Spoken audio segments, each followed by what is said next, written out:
En tant qu'enfant de Dieu, en tant que serviteur, en tant que servante, en tant que chrétien, quelle est l'importance que ces noms peuvent jouer dans notre vie? Avant de parler de ces noms, nous allons d'abord voir dans la profondeur de ce que Dieu est. Nous avons dit que Dieu possède des attributs essentiels à lui. Des attributs non moraux et des attributs, on va dire, moraux. C'est quoi les attributs non moraux?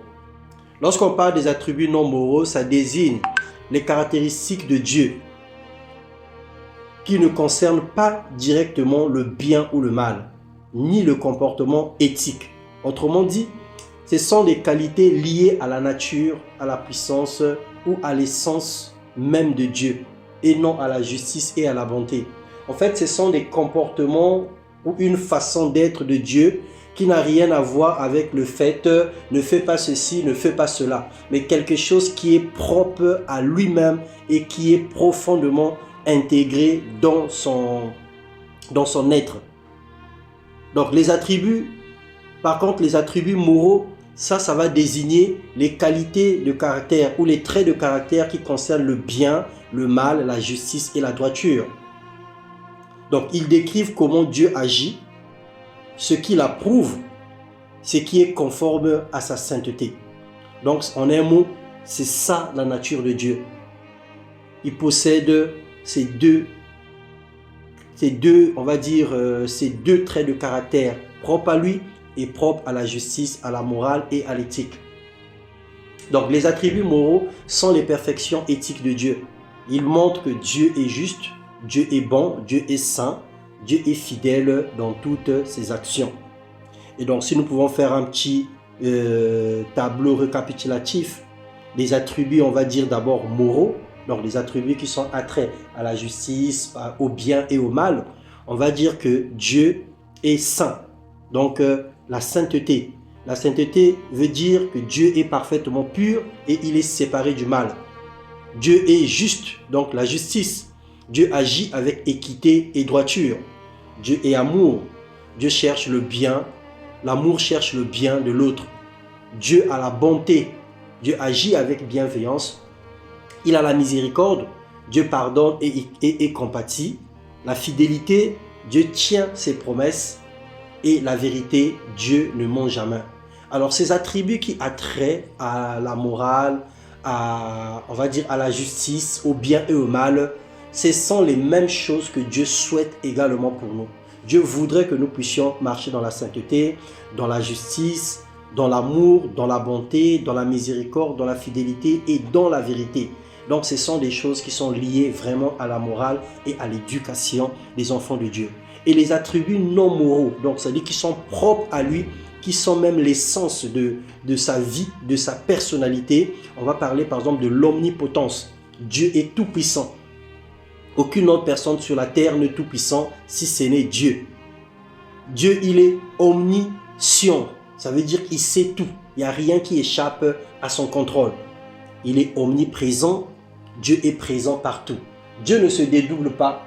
Dieu n'a pas un pouvoir de multiplication où il est à la fois ici et ailleurs. Non, mais Dieu est à la fois partout. Ça veut dire que l'univers tout entier, il contient l'univers tout entier. De la même manière que nous respirons l'air dans toute la surface de la terre, à n'importe quel coin du monde où nous allons partir, nous allons retrouver de l'air. Ce n'est pas une subdivision de l'air, mais c'est vraiment l'air qui contient l'atmosphère tout entière. Et Dieu est plus que ça. Si nous avons compris l'image ou la présence de l'air dans l'atmosphère, alors Dieu est plus que ça. Il n'est pas celui qui se dédouble, mais il est à la fois partout, parce que l'univers est entre ses mains. Il y a aussi l'éternité. Dieu n'a ni commencement ni fin. Et immuabilité, Dieu ne change pas. La souveraineté, Dieu règne sur toutes choses. Et son indépendance, Dieu existe par lui-même. Dieu n'a pas été créé par quelqu'un, Dieu n'a pas de père, Dieu n'a pas de mère. Il est éternel, il est indépendant et il a été créé. Il existe par lui-même. Voilà, c'est ce que je voulais dire. Donc le caractère de Dieu est révélé aussi dans ses noms.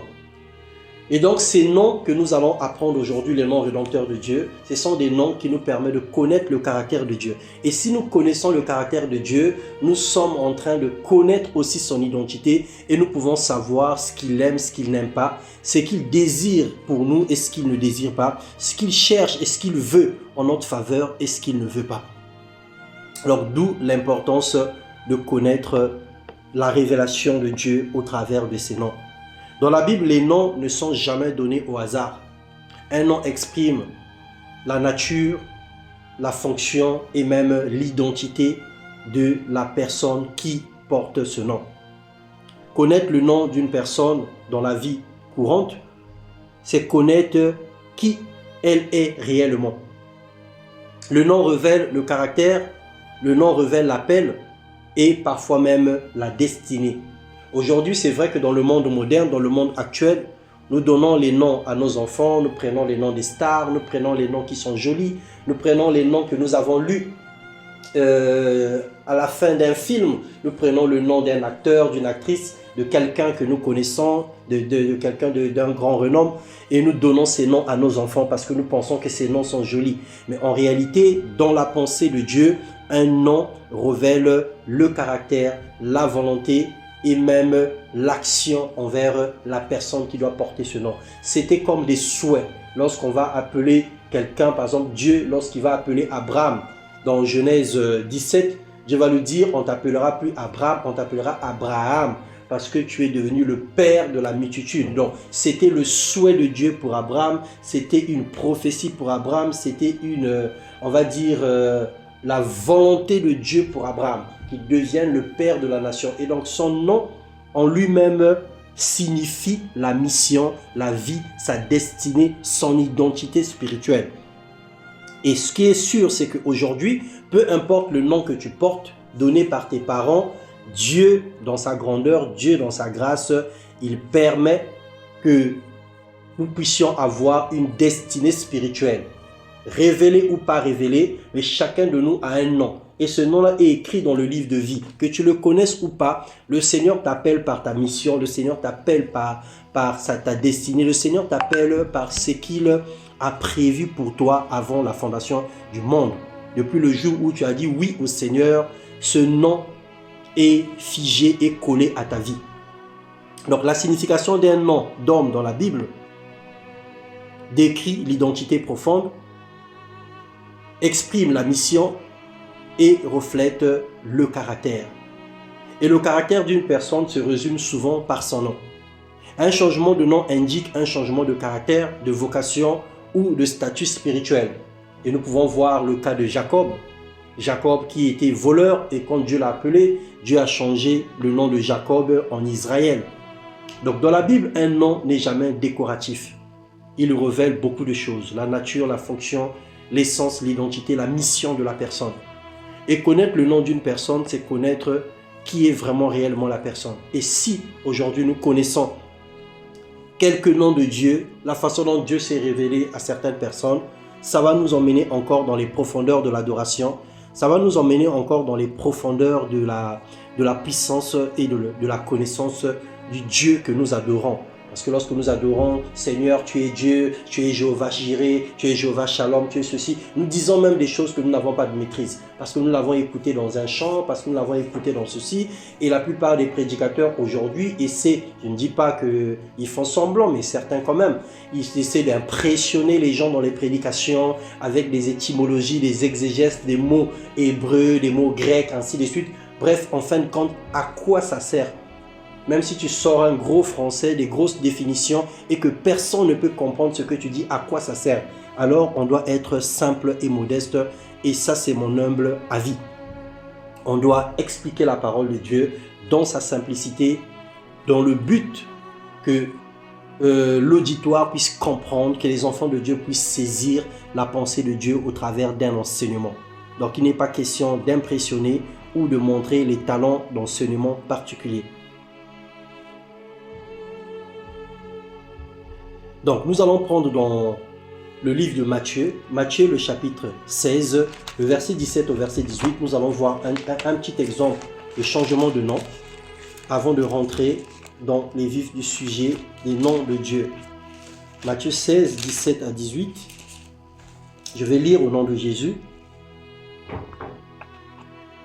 Je prends à partir du verset 13. Jésus étant arrivé dans le territoire de Césarée de Philippe, demanda à ses disciples, « Qui dit-on que je suis ?» Le Fils de l'homme. Ils répondirent, « Les uns disent que tu es Jean-Baptiste, les autres Élie, les autres Jérémie ou l'un des prophètes. Et vous, leur dit-il, qui dites-vous que je suis ?» Simon-Pierre répondit, « Tu es le Christ, le Fils du Dieu vivant. » Jésus reprenant la parole et lui dit, « Tu es heureux Simon, fils de Jonas, car ce ne sont pas la chair et le sang qui t'ont révélé cela, mais c'est mon Père qui est dans les cieux. Et moi je te dis que tu es Pierre, et que sur cette pierre je bâtirai mon église, et que les portes de séjour de mort ne prévaudront point contre elle. Je te donnerai les clés du royaume. Ce que tu lieras sur la terre sera lié dans les cieux. Ce que tu délieras sur la terre sera délié dans les cieux. » Alors il recommanda aux disciples de ne dire à personne qu'il était le Christ. Donc, les gens avaient un doute. Il y a deux situations dans ce passage. Le doute que les gens avaient sur l'identité de Jésus. Ils ne savaient pas qui il était. Chacun disait ce qu'il pensait de Jésus.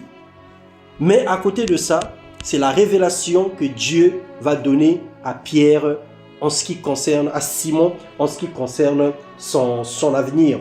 Dieu va lui dire, Simon, Pierre, tu es le Simon Pierre, Simon, fils de Jonas. Alors Jésus décide, au lieu de l'appeler Simon, fils de Jonas, Jésus va décider de l'appeler Pierre. Et il va dire, Pierre, sur cette pierre, je bâtirai mon église et les portes de séjour de mort ne prévaudront pas contre elle. Et quand on regarde la définition du mot Simon, Simon veut dire roseau instable. C'est ça la définition du mot Simon.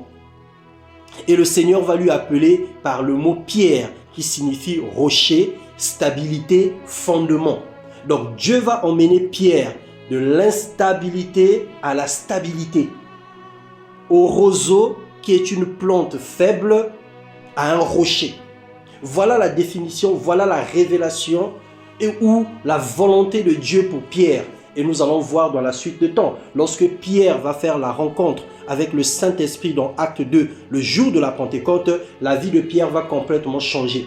Celui qui était un roseau faible, celui qui était instable, qui a régné Christ et qui ne savait même pas ce qu'il disait, est devenu un rocher. Il est devenu un roc, il est devenu une pierre, il est devenu quelque chose de dur, de rigide, de stable.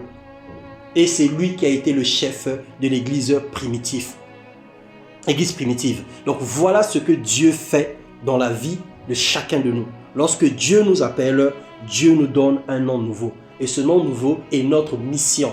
Et ça change radicalement notre façon de voir, notre façon de faire. Ça change radicalement notre avenir et notre devenir. Donc ce changement révèle une transformation intérieure, un appel nouveau et une responsabilité spirituelle plus élevée. C'est ce que Dieu a fait dans la vie de Simon-Pierre, c'est ce que Dieu a fait dans la vie d'Abraham, c'est ce que Dieu a fait dans la vie de Jacob, c'est ce que Dieu a fait dans la vie de plusieurs personnes dans la Bible où lors de leur appel, le Seigneur a changé leur nom. Le Seigneur a changé carrément leur identité. Ils se sont fait appeler différemment en fonction de la mission que Dieu avait mis en eux. Et donc l'application spirituelle des noms de Dieu nous emmène ou révèle sa nature parfaite. Donc si les noms des hommes révèlent leur caractère, combien plus les noms de Dieu révélera-t-il sa nature parfaite? Je vais lire dans le livre d'Exode, Exode le chapitre 3. Exode le chapitre 3, à partir du verset 1, je vais lire. Moïse faisait paître le troupeau de Jéthro, son beau-père, prêtre de Madian, et il mena le troupeau derrière le désert. Il vint à la montagne de Dieu, à Horeb. L'ange de l'Éternel lui apparut dans une flamme de feu au milieu d'un buisson. Moïse regarda et voici le buisson était tout en feu et le buisson ne se consumait point. Moïse dit, « Je veux me détourner pour voir quelle est cette grande vision. Et pourquoi le buisson ne se consume point ?»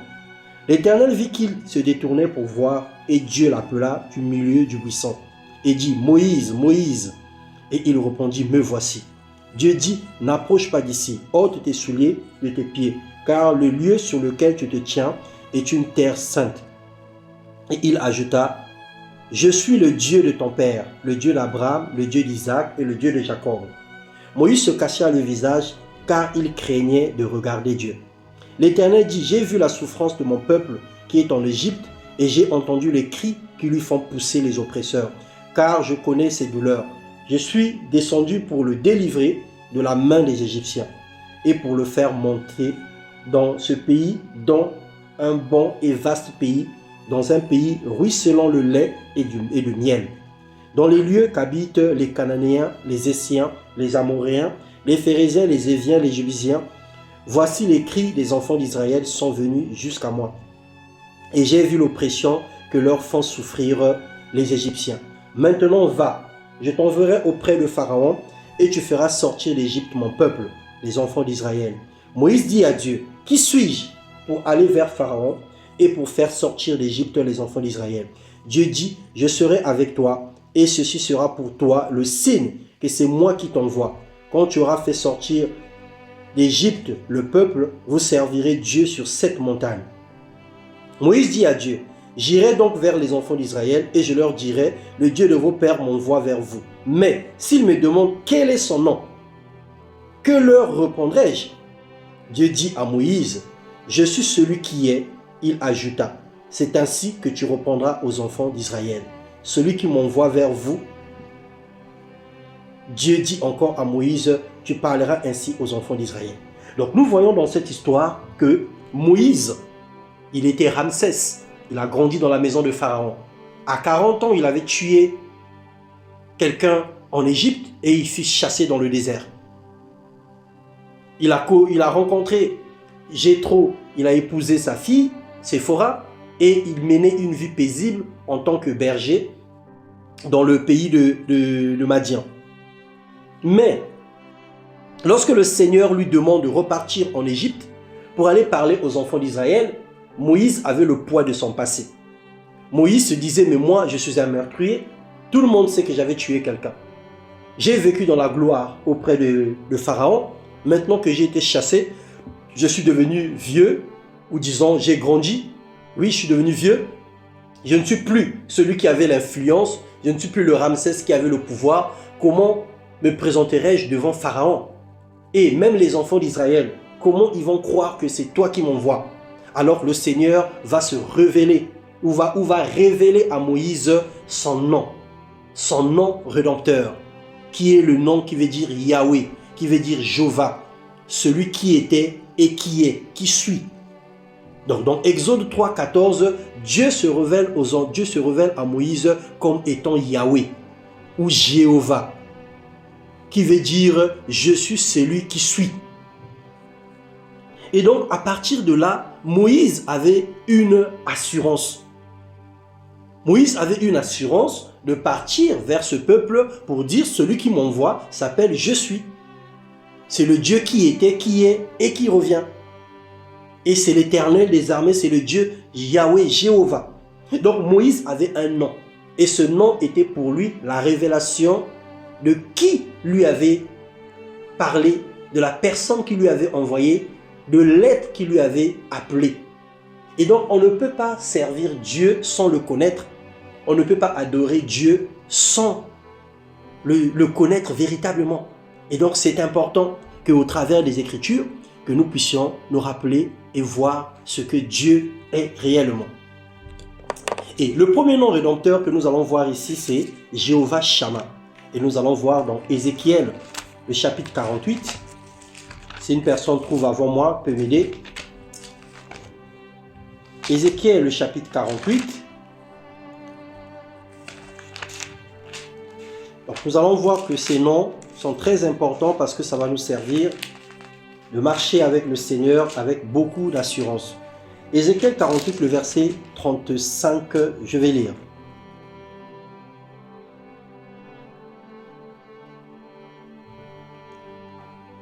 Je prends à partir du verset 30. Voici les issues de la ville du côté de septentrional, 4500 cannes, et les portes de la ville d'après les noms des tribus d'Israël.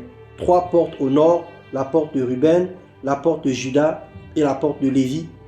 Une du côté oriental, 4500 cannes et 3 portes à la porte de Joseph.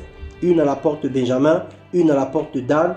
Une du côté méridional, 4500 cannes et 3 portes. La porte de Siméon, la porte d'Issachar, une la porte de Zabulon. Et du côté occidental, 4500 cannes et 3 portes, la porte de Gad, la porte d'Asser et la porte de Nephtali. Une circuit 18 000 cannes, et de ce jour-là, le nom de la ville sera l'Éternel est ici. Donc, à cause de la victoire que Dieu avait opérée, le Seigneur leur a donné une subdivision à faire pour quadriller la ville ou les villes environnantes. Et quand ils ont vu l'œuvre que l'Éternel a faite, alors ils ont déclaré que l'Éternel est ici. Et c'est ça qui veut dire le mot Jéhovah Shammah. Lorsque nous adorons Jéhovah Shammah veut dire le Dieu est ici. Et ce nom révèle le caractère relationnel de Dieu. La rédemption restaure la communion avec Dieu. Et nous ne sommes plus abandonnés. Donc la présence permanente de Dieu. C'est ça le Jéhovah Shammah. L'Éternel est présent.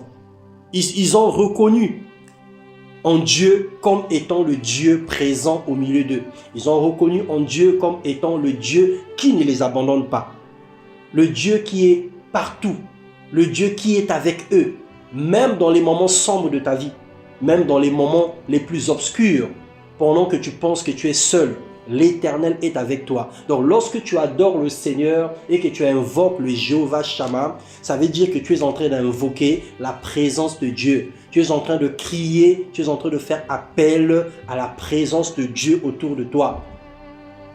Et donc le Jéhovah Shammah, il est le Dieu qui sera toujours avec toi parce qu'il a fait la promesse que je serai avec toi tous les jours jusqu'à la fin du monde. Il est le Jéhovah Shammah. Donc ça, c'est le premier nom rédempteur de Dieu. Ce n'est pas classé dans l'ordre, mais c'est juste que ce sont les noms. Donc, prends-le comme tu peux le prendre et comprends-le comme tu peux le comprendre, mais ce n'est pas l'ordre chronologique des noms. Je l'ai mis comme ça. Et le deuxième nom rédempteur de Dieu, nous allons voir dans Juge, le chapitre 6. Juge, le chapitre 6, je vais lire à partir du verset 19. Gédéon entra et prépara un chevreau et fit avec un épha de farine des pains sans levain. Il mit la chair dans un panier et le jus dans un pot. Les lui apporta sous les térébintes et les présenta. L'ange de Dieu lui dit, prends la chair et les pains sans levain, pose-les sur ce rocher et reprends le jus. Et il fit ainsi. L'ange de l'Éternel avança l'extrémité du bâton qu'il avait à la main et toucha la chair et les pains sans levain. Alors il s'éleva du rocher un feu qui consuma la chair et les pains sans levain. Et l'ange de l'Éternel disparut à ses yeux. Gédéon, voyant que c'était l'ange de l'Éternel, dit, malheur à moi, Seigneur l'Éternel, car j'ai vu l'ange de l'Éternel face à face. Et l'Éternel lui dit, sois en paix, ne crains point, tu ne mourras pas. Donc Gédéon voulait montrer ou encore voulait un signe. Mais lorsque l'ange lui demande de faire le sacrifice, il va faire son sacrifice naturellement. Mais à la fin, l'ange va disparaître. Alors Gédéon prit peur. Gédéon s'est dit, mais finalement j'ai vu Dieu. Alors qu'en Israël, il y avait une crainte permanente lorsque les humains rentraient en contact direct avec Dieu. Nous avons vu dans Exode 3 comment Moïse s'est caché, comment Moïse a baissé le visage. Parce que dans leur culture, ils ne pouvaient pas voir Dieu. Et ils savaient que si je vois Dieu, je vais mourir. Et donc Gédéon s'est dit que pour moi c'est fini, je veux mourir. Le Seigneur lui dit, sois en paix, ne crains point, tu ne mourras pas. Le Seigneur s'est révélé à Gédéon comme étant Jéhovah Shalom, l'Éternel est paix. Et le Jéhovah Shalom révèle le Dieu de la réconciliation. La paix qui découle, la paix découle du pardon et de l'alliance restaurée. La paix intérieure, la paix avec Dieu et la paix durable. Il lui a dit, ne crains pas, tu ne mourras pas. Parce que je suis le Dieu de paix. Je ne suis pas venu pour te tuer. Je ne suis pas venu pour te faire du mal. Mais je suis venu pour délivrer Israël. Et toi, tu es mon serviteur dont j'ai choisi. Et l'Éternel combla de paix Gédéon. Et il s'est révélé à lui comme étant Jéhovah Shalom. Et quand nous voyons dans la suite de temps, à chaque fois que Dieu se révélait à quelqu'un, alors la personne faisait un autel. La personne bâtissait des pierres, quelque chose pour commémorer ou pour faire la mémoire de ce qui s'est passé. Et Gédéon, par la suite de temps, a érigé un autel pour dire que c'est ici que l'Éternel s'est révélé à moi. C'est ici que l'Éternel m'a donné la paix. C'est ici que la voix de l'Éternel m'est parvenue pour me dire que je ne mourrai pas et il me demande d'aller en paix. Et donc ça, c'est le Jéhovah Shalom. Lorsque nous sommes troublés, lorsque nous avons des situations et que nous ne comprenons pas et que nous n'avons pas de sommeil, alors nous avons besoin de la paix intérieure. Et celui qui donne la paix, c'est Jéhovah Shalom. C'est lui qui nous donne la paix. Lorsque nous invoquons Jéhovah Shalom, nous sommes en train d'inviter la paix dans nos maisons. Nous sommes en train d'inviter la paix dans nos cœurs. Nous sommes en train d'inviter la paix à l'intérieur de nous. Aujourd'hui, tu peux avoir besoin de la tranquillité. Tu peux crier haut et fort, j'ai besoin de paix, j'ai besoin de paix. C'est un besoin, c'est une demande. Mais lorsque tu diras Jéhovah Shalom, lorsque tu crieras Jéhovah Shalom, Dieu sait que c'est de lui que tu parles. Dieu sait que la paix que tu recherches, c'est auprès de lui que tu recherches la paix. Dieu comprend que ce que tu es en train de demander, tu demandes quelque chose qui viendra de lui et non quelque chose qui vient des gouvernements, qui vient du monde extérieur. Donc, le deuxième nom rédempteur que nous voyons ce matin, c'est le Jéhovah Shalom. Nous allons continuer toujours avec les noms rédempteurs. Dans le psaume 23, que nous connaissons tous, que nous récitons tous, que nous avons tous presque mémorisé, l'Éternel est mon berger, je ne manquerai de rien. Il me fait reposer dans les verts pâturages. À cause de son nom, quand je marche dans la vallée de l'ombre de la mort, je ne crains aucun mal. Ta houlette et ton bâton me rassurent. Tu dresses devant moi une table en face de mes adversaires. Tu induis ma tête et ma coupe déborde. Oui, le bonheur et la grâce m'accompagneront tous les jours de ma vie et j'habiterai dans la maison de l'Éternel jusqu'à la fin de mes jours. Ça, c'est le cantique de David. L'Éternel est mon berger. David a passé presque toute sa vie dans la brousse, dans les forêts. David a passé toute sa vie, une partie de sa vie, avant d'être roi, comme étant le berger. Il connaissait la vie des brebis, il connaissait la vie de la forêt, il connaissait le froid, il connaissait les attaques des ours, des lions et tout ce que nous connaissons dans la parole de Dieu. Et David s'est rendu compte que dans tous ces combats, dans toutes ces croisades dans la forêt, il y avait un être supérieur, un être au-dessus de tous les êtres qui le gardait, qui le protégeait et qui prenait soin de lui. Et David a déclaré Dieu comme étant l'Éternel est mon berger. Et la révélation de ce nom, c'est Jéhovah Roi, l'Éternel est mon berger. Le Jéhovah Roi révèle le caractère pastoral de Dieu. Parce que le mot pasteur veut avant tout dire celui qui paie les brebis. Jéhovah Roi est le caractère pastoral de Dieu. Dieu est le premier pasteur de nos vies. Parce que c'est lui le bon berger. Et nous sommes le troupeau de son pâturage. Il nous guide, il nous nourrit, il nous protège et il nous restaure. Il nous donne la direction divine et la sécurité spirituelle. Et Jésus s'est révélé dans Jean 10 comme étant le bon berger. Celui qui abandonne les 99 pour une seule brebis égarée. Celui qui nous protège du mercenaire, celui qui nous protège des loups, celui qui nous protège des voleurs. Parce que le voleur ne vient que pour voler, pour détruire, pour égorger. Mais le Fils de Dieu est venu afin que les brebis aient la vie et qu'elle les ait en abondance. Donc Dieu est notre Jéhovah Roi. L'Éternel est mon berger et je ne manquerai de rien.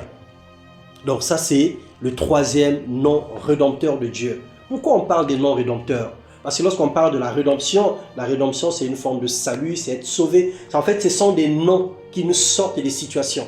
Ce sont des noms dont nous faisons appel pour l'intervention divine. Ce sont des noms qui révèlent le caractère puissant de Dieu dans une situation bien particulière, dans le besoin de paix, dans le besoin de sécurité et dans le besoin de sa présence, de l'assurance. Donc ce sont des noms qui nous donnent le caractère, qui nous donnent la nature, qui nous donnent une forme de sécurité. Et nous allons toujours poursuivre. Le quatrième nom rédempteur de Dieu, nous allons parler de Jéhovah-Jireh. Jéhovah-Jireh, l'éternel Dieu qui pourvoit. Et Jéhovah-Jireh, Dieu s'est révélé à Abraham comme étant Jéhovah-Jireh à la montagne du mont Morija dans Genèse 22. Nous connaissons l'histoire. Le Seigneur appelle Abraham pour lui dire, Abraham, prends ton fils, ton unique fils, et tu vas me l'offrir en sacrifice. On va le lire. Après ces choses, Dieu mit Abraham à l'épreuve et lui dit, Abraham, et il répondit, me voici. Dieu dit, prends ton fils, ton unique, celui que tu aimes, Isaac, va-t'en au pays de Morija, et là, offre-le en holocauste sur l'une des montagnes que je te dirai. Abraham se leva de bon matin, sella son âne, et prit avec lui 2 serviteurs et son fils Isaac. Il fondit du bois pour l'holocauste et partit pour aller au lieu que Dieu lui avait dit. Le 3e jour, Abraham, levant les yeux, vit le lieu de loin. Et Abraham dit à ses serviteurs, restez ici avec l'âne.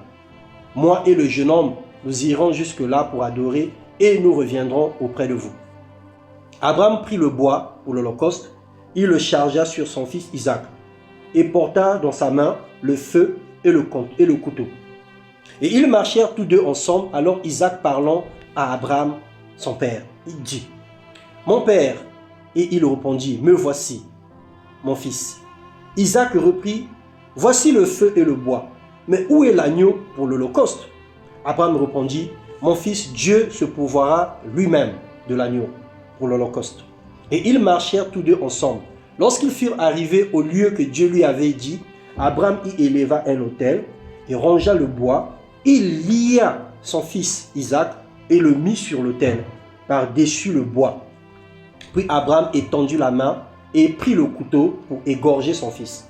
Alors un ange de l'Éternel appela des cieux et dit, « Abraham, Abraham !» Et il répondit, « Me voici. » L'ange dit, « N'avance ta main sur l'enfant et ne lui fais rien, car je sais maintenant que tu crains Dieu et que tu ne m'as pas refusé ton fils, ton unique. » Abraham leva les yeux et vit derrière lui un bélier retenu dans un buisson par les cornes. Et Abraham alla prendre le bélier et l'offrit en holocauste à la place de son fils. Abraham donna ce lieu le nom de Jéhovah-Jireh. C'est pourquoi l'on dit aujourd'hui à la montagne de l'Éternel, il sera pourvu. Donc, Jéhovah-Jireh est l'Éternel Dieu qui pourvoit.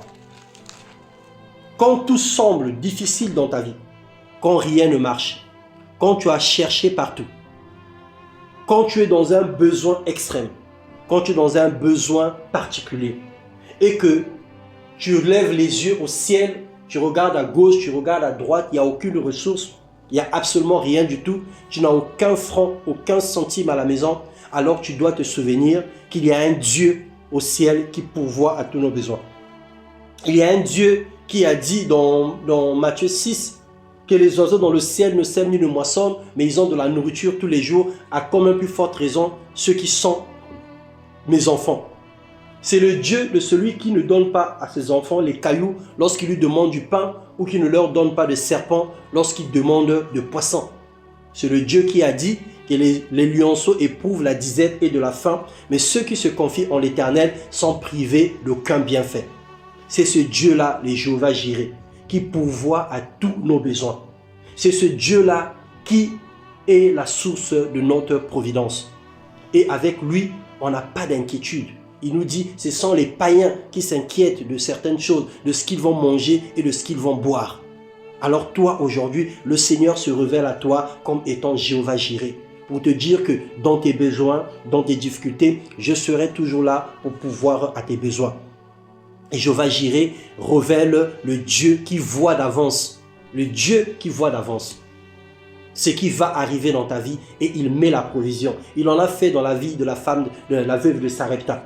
Il en a fait dans la vie de Élie, dans le torrent de Kérit. Il en a fait dans la vie de Joseph après les 7 années de vaches maigres.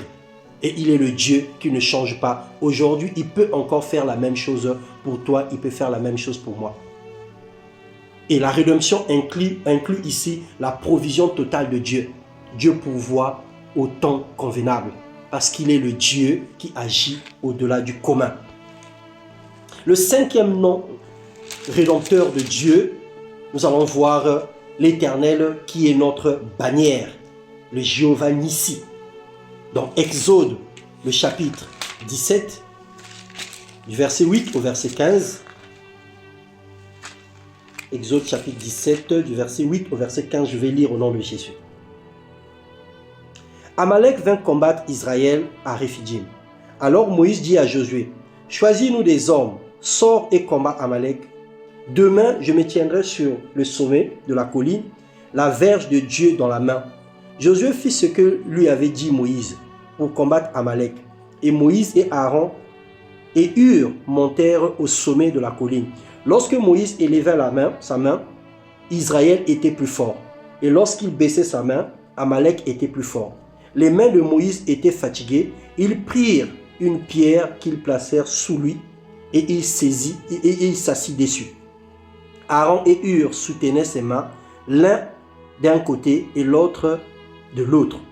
Et ses mains restèrent fermes jusqu'au coucher du soleil, et Josué vaincut Amalek et son peuple au tranchant de l'épée.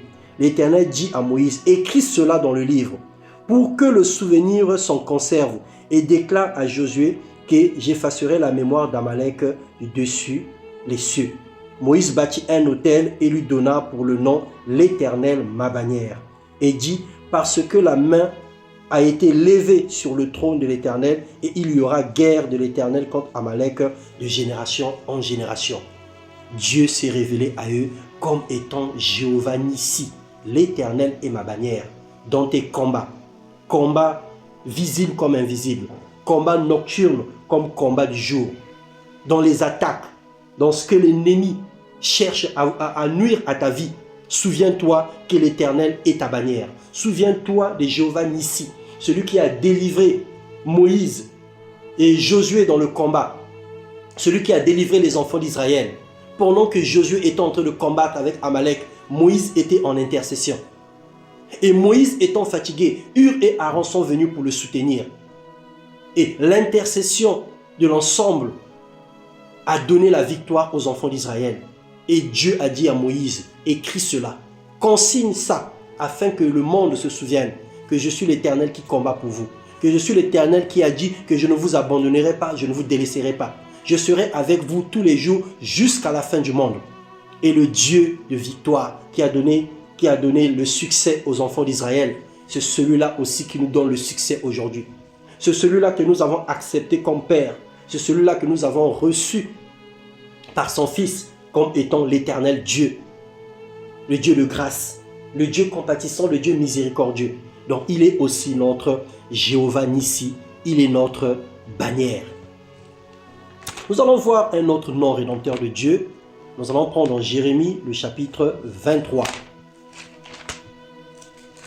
Nous sommes presque à la fin. Jérémie, le chapitre 23, le Seigneur se révèle à nous comme étant le Dieu de justice.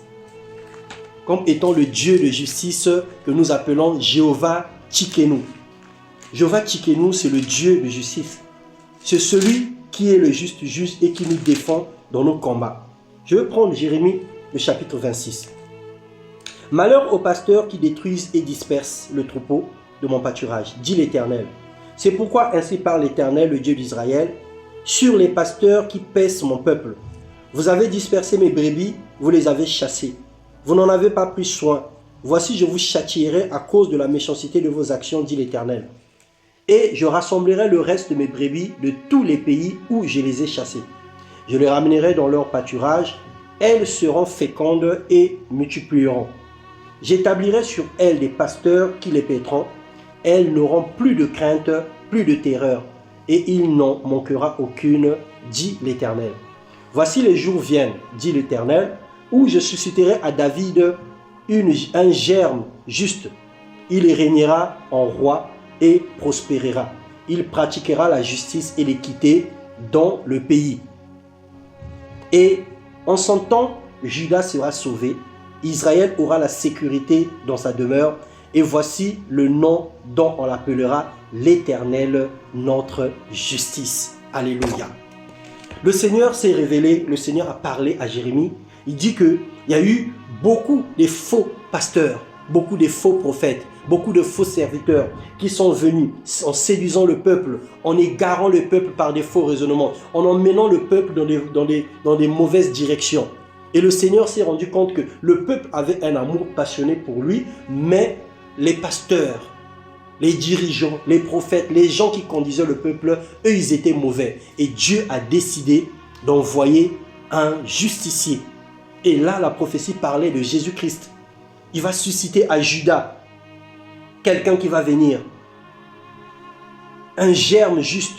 Il régnera en roi et prospérera. Il pratiquera la justice et l'équité dans le pays. Et là, on parlait de Jésus-Christ, qui est venu comme notre avocat, qui est venu comme notre juge. Et la Bible dit qu'on se souviendra, dit l'Éternel, que l'Éternel est notre justice. Et donc, c'est le Jéhovah Tsidkenu. Nous sommes parfois accusés injustement. Nous sommes parfois condamnés à tort. Quelquefois, on a envie de se défendre. Quelquefois, on a envie de faire appel à toutes les forces. Tu dis, ah vraiment, la personne là m'a fait du mal. Tu as même envie d'invoquer le feu pour montrer que tu es enfant de Dieu. Tu as envie d'invoquer le feu. Vraiment, j'invoque même le feu, que le feu vienne consumer cette personne. Moi, je n'ai rien fait. On m'accuse des choses. Ça nous arrive. Le sentiment d'impuissance face à l'injustice. Tu arrives même devant une préfecture. Tu arrives devant une administration. Tu arrives devant quelque part. Tu vois comment on te maltraite. Tu vois comment on te méprise. Tu as envie de réagir. Tu as envie de faire quelque chose. Tu as envie de te défendre. Tu as envie de prouver que tu es un enfant de Dieu. Bien-aimé dans le Seigneur, invoque simplement Jéhovah Tsidkenu, l'Éternel qui est ta justice. La Bible déclare, à moi la vengeance, à moi la rétribution. Ne cherche pas à te venger toi-même. Ne cherche pas à faire justice toi-même. Mais dis, Seigneur, dans cette situation, défends-moi. Défends-moi parce qu'il y a les droits pour tout le monde. Il y a les droits pour les étrangers. Il y a les droits pour les pauvres. Il y a les droits pour les orphelins. Il y a les droits pour les veuves. La Bible déclare que l'Éternel Dieu, il est le père des orphelins, il est le mari de veuves.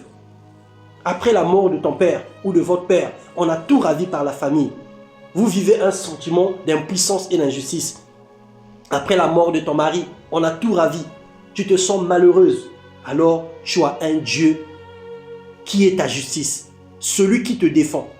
Celui qui combat pour toi. Celui qui s'élèvera le dernier pour ta cause. Les choses se passent mal dans ta famille. Tu as raison, mais tout le monde te donne tort. Tu fais bien, mais tout le monde voit que le mal dans ce que tu fais. Tu as un Dieu qui est le Dieu de justice. Et celui-là ne te laissera pas tomber. Celui-là ne t'abandonnera pas. Celui-là, il viendra toujours à ton secours. Et c'est lui, le Jéhovah Tsidkenu, de Jérémie 23. Il révèle le Dieu juste et justifiant. Par la rédemption, nous sommes déclarés justes. Et la justification et acceptation devant Dieu. Le Seigneur nous justifie. Le Seigneur nous bénit et le Seigneur nous rend justes parce que lui-même, il est l'Éternel, le Dieu de justice. Et nous allons prendre le dernier nom rédempteur. Nous allons prendre dans le livre d'Exode, le chapitre 15. Exode, le chapitre 15. Nous allons lire à partir du verset, je vais prendre à partir du verset 20. Marie, la prophétesse, sœur d'Aaron, prit à sa main un tambourin, et toutes les femmes vinrent auprès d'elle, avec des tambourins et en dansant. Marie répondait aux enfants d'Israël, « Chantez à l'Éternel car il a fait éclater sa gloire. Il a précipité dans la mer le cheval et son cavalier. » Moïse fit partir Israël de la mer Rouge. Ils prirent la direction du désert de Shur et après 3 jours de marche dans le désert, ils ne trouvèrent point d'eau. Ils arrivèrent à Mara, mais ils ne purent pas boire l'eau de Mara parce qu'elle était amère. C'est pourquoi ce lieu fut appelé Mara. Le peuple murmura contre Moïse en disant « Que boirons-nous » Moïse cria à l'Éternel et l'Éternel lui indiqua un bois qu'il jeta dans l'eau. Et l'eau devint douce et ce fut là que l'Éternel donna au peuple des lois et des ordonnances. Et ce fut là qui le mit à l'épreuve. Il dit, si tu écoutes attentivement la voix de l'Éternel, ton Dieu, si tu fais ce qui est droit à ses yeux, si tu prêtes l'oreille à ses commandements, si tu observes toutes les lois, je ne te frapperai d'aucune des maladies dont j'ai frappé les Égyptiens, car je suis l'Éternel qui te guérit. Dieu s'est révélé à eux comme le Jéhovah Rapha. Jéhovah Rapha, l'Éternel qui guérit.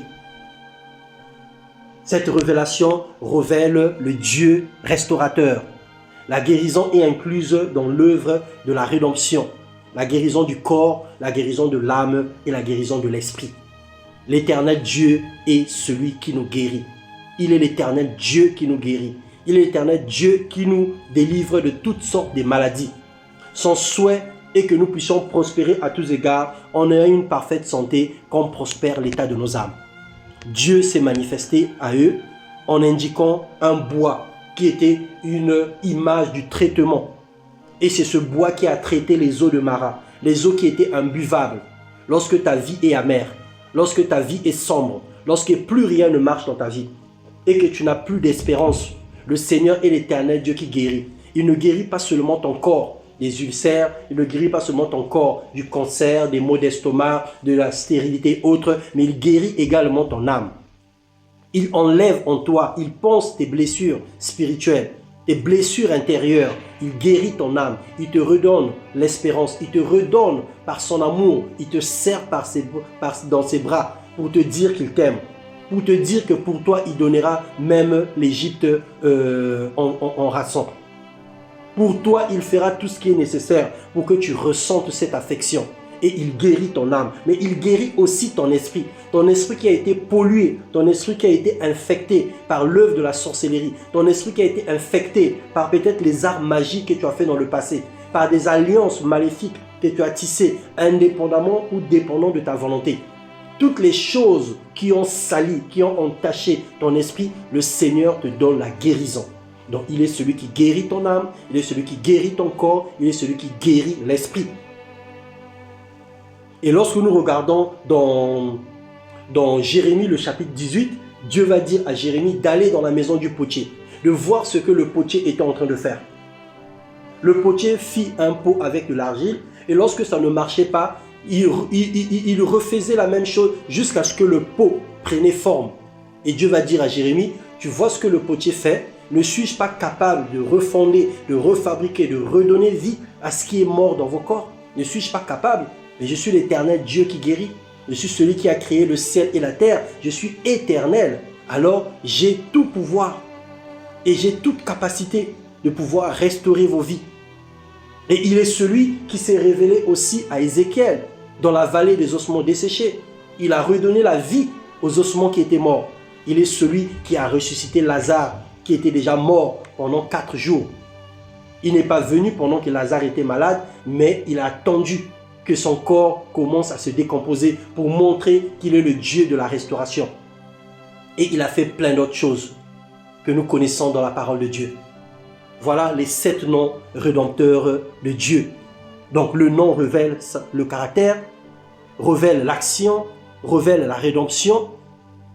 Les 7 noms rédempteurs de Dieu que nous avons vus tout à l'heure montrent que Dieu est présent, montrent que Dieu donne la paix, montrent que Dieu conduit, il pourvoit, il combat pour nous, il justifie et il guérit. Donc lorsque nous avons ces situations, lorsque nous sommes seuls, nous savons que Dieu est présent.